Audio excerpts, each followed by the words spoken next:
น้องพ่อแม่พี่น้องทั้งหลายทั้งปวงวันนี้พวกเขาทีมงานหัวหยองได้มา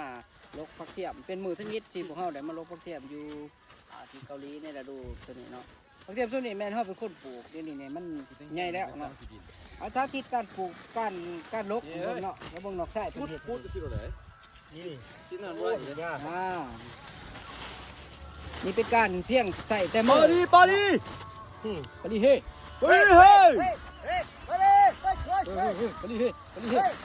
ฮัจจ้าสิเบนี่เป็นนี่แม่นเฮ็ดแบบไร่วันเนาะว่างเฮ็ดแบบไร่วันว่างเบิ่งบัดนี้ลองเฮ็ดแบบเมาเบิ่ง1 2 3แบบเมาคือเก่า แบบเมาน่ะโอ้แบบเมาประมาณนี้เนาะคือว่าแห้งเราเอาซื้อเฮานี่ก็บ่เฮ็ดให้ผิดหวังเนาะบ่ผิดหวังแน่เนาะ ไปแล้วอ้วยรถละ โอเคไปกินข้าวบัดนี้ ครับโมโก้